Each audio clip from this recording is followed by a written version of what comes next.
Mw'isi ya none tugezemo ibintu byinshi bitandukanye byateye imbere, ibindi byongererwa ubushobozi ndetse hanavumburwa ibindi bitari biriho. Amashuri nayo ni imwe mu byongereyemo imbaraga, ibitegeko ko umuntu wese akwiye kunyura mu ishuri. Abantu nabo ntibasigaye inyuma mw'iryo terambere. Uyu munsi wa none biroroshye cyane ko ababyeyi bacu baba bazi umwana uri mu nda niba ari umuhungu cyangwa ari umukobwa, ndetse baba baramaze no kumenya amazina bazamwita bitewe n'umwana batwite. Baba bazi ubusobanuro bw'izina bazaha umwana icyo rivuze. Tugiye kugaruka ku busobanuro bw'amazina Eva na Esther. Ubaye witwa rimwe mw'aya mazina cyangwa ufite umwana uryitwa, aka ni ko kanya keza ko kumenya ubusobanuro bw'izina ryawe cyangwa ry'umwana wawe.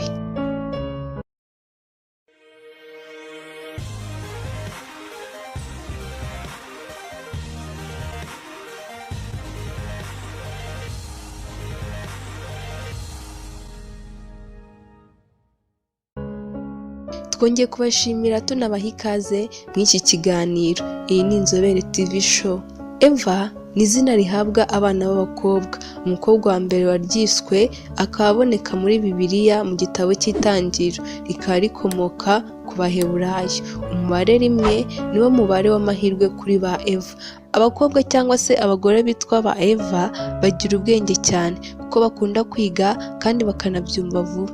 Ba Eva bazi kwisobanura icyo bari cyo mu nyandiko cyangwa mu mvugo, ku mishinga baba bafite babyumva vuba. Bakunze kuba abayobozi ko bakunda kwereka abandi ibitagenda n'uko babikosora.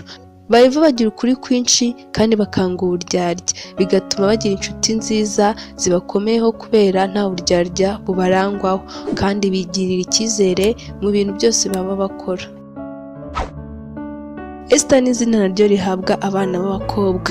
Esther ni izina dusanga muri Bibiliya mu gitabo cya Esther. Bakunze kuba intwari cyane kandi bakagira umutima ukomeye.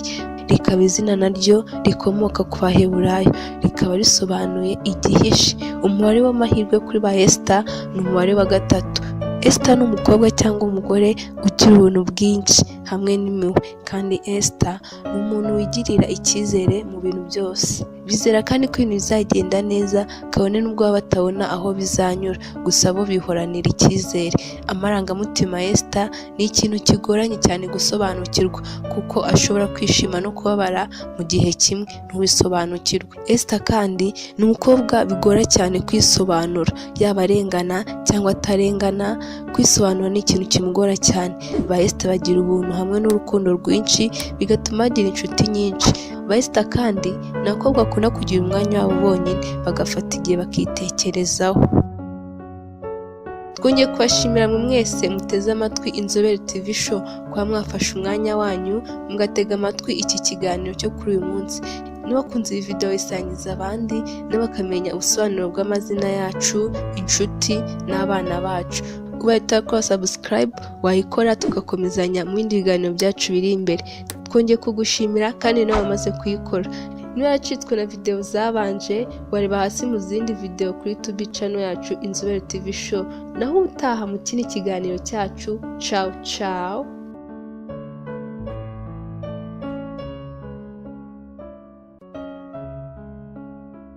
Kurikirana Inzobere TV show kuri YouTube channel ubashe kuzajya ukurikirana byinshi byiza tuzajya tukugezaho ku gihe. Ikoranabuhanga, uburezi, ubuzima, amateka, ibigwi n'ibyegeranyo ku bantu mwakunze kandi mukunda muri benshi, ndetse n'imyidagaduro. Kora subscribe bizajya bikugeraho ku gihe kandi vuba.